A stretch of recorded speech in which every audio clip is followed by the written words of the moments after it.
ኖላዊት ሀና እንግዲህ ኢዝራን አንተ አይመለከትም ሰለን የህይወት አባቴና አባቴ ብቻ ነው የሚመለከተው ያንስልህ ደግሞ ቤተሰቦችም ጭምር ብላ ነግረዋለች ማለት ነው። ያንስልህ ደግሞ አልወድህም ማለት አይደለም ከዚህ በኋላ እንግዲህ ብላ ጨርሱት ጋይስ ማለት ነው። ወይዘሮ ሜላት ሰላምን እንዴት ፍቅረኛ የለሽም ባልሽስ እያለች እየጠየቀቻት ነበር ማለት ነው። መቼም ከነ ክብርሽ እስከዛሬ ድረስ እንደቆየሽ አውቃለሁ እና ለምን ፍቅረኛ ሊያሽም ብላ እየጠየቀቻት ነበር ማለት ነው። እሷም ደግሞ ምን አይነት ሰው እንደሆንኩኝ ብታቂ ኖሮ ልጅሽ ምን አይነት እንደሆነች ብታቂ እያለች እየለፈለፈች ነበር ማለት ነው። ሰላም ለብቻዋ እንግዲህ ሜላት ምላሴ ላይ በጣም ጮሃበታለች ማለት ነው። እሱም እንዲታረቅ ጥረት እያደረጉ ነበር አባታቸው ጋር መስፍን ጋር ማለት ነው። አባዬ ያንን አያደርግም አድርጎታል አያደርግም እየተባባሉ እየተጨቃጨቁ ነበር። ምላሴንም እየተቆጣችው ነበር ማለት ነው። ሰላም ጤና ይስጥልኝ ውድ ቤተሰቦቼ፣ ለቻናሌ አዲስ ከሆናችሁ ላይክ፣ ሸር፣ ሰብስክራይብ ማድረግን አትርሱ። ዛሬ ይዘንላችሁ የመጣ ነው ማለት ነው። ኖላይቶቹ እንደተለመደው ነው ማለት ነው። ሜላት እንግዲህ አይጥና ድመት ሆናለች ማለት ነው። በአሁኑ ሰዓት ላይ በጣም ቆፍጣና ሆናለች ማለት ነው። በህይወታቸው ላይ ትልቅ ችግር እየተፈጠረ እንዳለ እናውቃለን ሁላችንም። ይህ ችግር እንግዲህ ወይዘሮ ሜላት በነገራችን ላይ አንዳንዴ መረዳት አለብሽ ብዬ ነው የማስበው። አንቺ ግን እየተረዳሽ አይደለም። ይሄ ነገር ደግሞ ለአንቺ በጣም እንትን ሆኖብሻል፣ ሀርድ ሆኖብሻል ማለት ነው። ይሄን በማስመልከት እንግዲህ በጣም ችግር እየተፈጠረ እንደሆነ እናውቃለን። በቅርቡ የምናውቀው ይሆናል ማለት ነው። ሜላት እንግዲህ እየተናደደች እና እየተበሳጨች ትገኛለች ማለት ነው። ሀና ማቀው ጉዳይ የለም ከዚህ በኋላ ምንም ልልህ አልችልም። ከደሴ ብቀርም ቀረሁም አልቀረሁም አባቴ ብቻ ነው መወሰን የሚችለው። ጉዞዬን አላቋርጥም እሄዳለሁ ብላለች ማለት ነው። እንግዲህ መስፍንም ደግሞ ያው ታውቃላችሁ ያለበት ሁኔታ አሴር እንግዲህ ከኖላይት ጋር ተጣልቷል ማለት ነው። ወደ እንትና ሂዷል ማለት ነው። ውድ ቤተሰቦቼ እሱ ጋር የሄደበት ምክንያት ምንድን ነው? እየተናደደና እየተበሳጨ ይገኛል ማለት ነው። ምክንያቱም ስለ ሀና ሲያወራው ስለ ልጄ ስሞታ አልፈልግም ምንም ነገር እንዳልነግረኝ ብሎታል ማለት ነው። በፍጹም ልትነግረኝ አትችልም፣ ስለዚህ ከህይወቴ ውጣልኝ ብሎ ነግሮት አሴር እንግዲህ ከዛ ቤት አስወጥቶት ነበር ኖላዊት ማለት ነው። ወደ መስፍን ጋር ሂዶ ስለ ሀና እንደዚሁም ደግሞ አሴርን ለእኔ ተውልኝ እባክህን እያለ መስፍንን እያናገረው ነበር ማለት ነው። እሱም ግራ ገብቶት እንዴ ምን እየሆነ ነው እያለ ነበር ማለት ነው። በዚህ ሰዓት ላይ እንግዲህ በጣም ከባድ ችግር እየተፈጠረ እያየን ነው ማለት ነው። ውድ ቤተሰቦቼ በነገራችን ላይ ይሄን ነገር ደግሞ ማስተካከል የሚችለው እንትና ነው ማለት ነው። በጣም ብዙ ችግሮች በእርግጥ እየተፈጠሩ እንዳለ እናውቃለን። ግን እሳ ሜሉዬ ደግሞ ተረጋግተሽ ቆም ብለሽ አስበሽ ስለ እንትና ስለ መስፍንና ስለ አንቺ ህይወትሽን ብትመሪ ብዬ ብትቀጥሉ ደስ ይለኛል ማለት ነው። እስከዛሬ ድረስ በእርግጥ ብዙ ነገር አድርጎኛል ብለሻል መስፍን፣ ልጆቹም እየመሰከሩለት ነው። እውነት ለመናገር አባታችን እንደዚህ አያደርግም፣ እማዬ እንደዚህ አትሁኝ፣ ተይ እንደዚህ ማድረግሽ ጥሩ አይደለም እያሉሽ ነው። አንቺ ግን ልትሰሚ አልቻልሽም ማለት ነው። በፍጹም እንደዚህ የምትናገሪው ነገር ማስተካከል አለብሽ፣ ልጆቹ በጣም ይጎዳሉ ማለት ነው።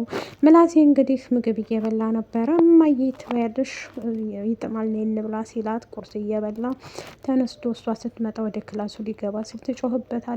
አድበት ተቀመጥ፣ እኔ ስመጣ ነው እንደ ክላሴ ሄጄ እበላለሁ የምትለው? ቆይ አንተ ከእኔ ምንድን ነው ያለህ? ቆይ እያለችው ትናንትና በተቆጣሁ ነገር አኩርፈህ መሆን አለበት እያለችው ነገር ማለት ነው። እሱም ደግሞ እማዬ ለዛ አይደለም እኔ መብላት ስላልፈለግኩ ነው እዚህ ከክላሴ ሄጄ መብላት እፈልጋለሁ እያላት ነበር ማለት ነው። እሱ ግን እንደዛ ያለበት ምክንያት የራሱ የሆነ ችግር ስላለው ነው ማለት ነው። በነገራችን ላይ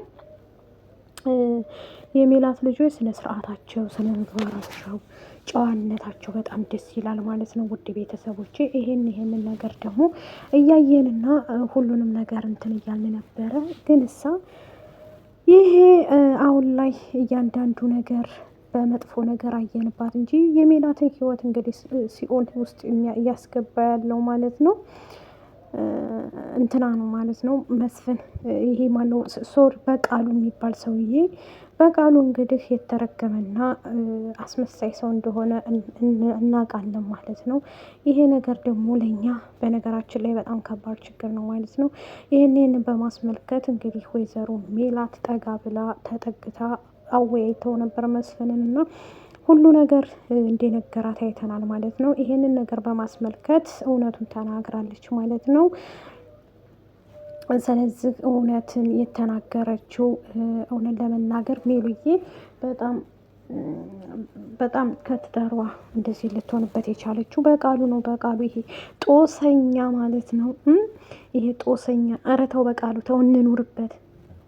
ሰው ሰላሙን አሲር ለመስፍን ትልቅ ጉዳይ የሚነግረው ነገር አለ ማለት ነው። እሱም ደግሞ ምንም ችግር የለም እያለው ካለ በኋላ የተፈጠረውን ነገር አይተናል ማለት ነው ሁላችንም። ይሄ ነገር ደግሞ ምን እያጠራጠረን እንደሆነ ባናቅም በነገራችን ላይ እያንዳንዱ ነገር ሁሉንም ነገር እናስተካክላለን ብለን ተስፋ እናደርጋለን። ሜላት እንግዲህ አሁን ያለችበት ጉዳይ ያው እያንጨረጨራት ነው፣ እያናደዳት ነው ማለት ነው። በእርግጥ አዎ ሴቱ ነው የማይናደድ የለም፣ ሴቱ ነው። ሁላችንም ሰዎችን እናደዳለን፣ እንበሳጫለን። ይሄ ምንድን ነው ስለ ትዳር ላይ ባለው ነገር እሷ ግን የምታውቀው ጉዳይ የለም። እንግዲህ አቶ እንትናን በቃሉ ምንድን ነው ማድረግ የሚፈልገው? ያው ታውቃላችሁ በቃሉ ሜላትን እና መስፍንን ለመለያየት ሆን ብሎ ተነስቶ ነበር ማለት ነው። ይህንን በማስመልከት እንግዲህ ሜላት እየተበሳጨሽ ብትገኝም እያንዳንዱ ነገር አስተካክለዋለሁኝ በቅርቡ ብላ ተነስታለች ማለት ነው። ሁሉም ነገር እነ ሜላ እንትናም ሰላምም ግራ ስለገባትና ስለተበሳጨች እሱን ነገር ደግሞ ለማስተካከል ጥረት እያደረገች ነው ማለት ነው። በነገራችን ላይ ሰላም አሁን ላይ ጓደኛ ለምን ያልያሽም እያለቻት ነበር ሲመስለኝ። እንግዲህ ሜላት ሰላም አሲርን ሳታፈቅረው አትቀርም ማለት ነው። ሳያት እንደው ፉንቃ ገብቶላታል ማለት ነው። ለመናገር ፈርታ ነው እንጂ አሲር እንደምትወደው ሁላችንም እናውቃለን። ግን እሷ ለመናገርም ሆነ ለምንም ሆነ በጣም ፈርታን ያለችው ማለት ነው። በዚህ ሰዓት ላይ እንግዲህ እያንዳንዱ ነገር እናስተካክላለን ብላ ተናግራለች ማለት ነው። በቅርቡ እውነት ይወጣና ሜላትና መስፍን አሁን ላይ እንዴት ታረቁ ነው የሰማነው ማለት ነው።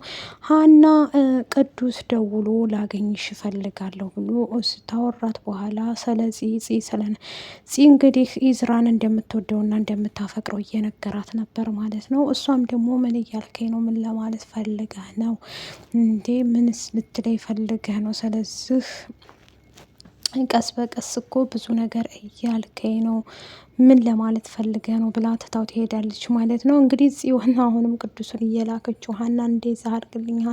ሰላምም ፂን ያነቀቻት በምክንያት ነው። በነገራችን ላይ ያው ታውቃላችሁ ኢዝራን ኤላን ከእንትና ድረስ ያመጣችው እሷ ስለሆነ ለዛ ብላ ነው ማለት ነው። በዚህ የተነሳ እንግዲህ ጠብ ላይ ናቸው ማለት ነው ሀናና ፂ ማለት ነው። እንደዚሁም ደግሞ ሰላም የተነሳች አለይ ማለት ነው። በቅርብ ቀን ደግሞ እውነት እንደሚወጣ ተስፋ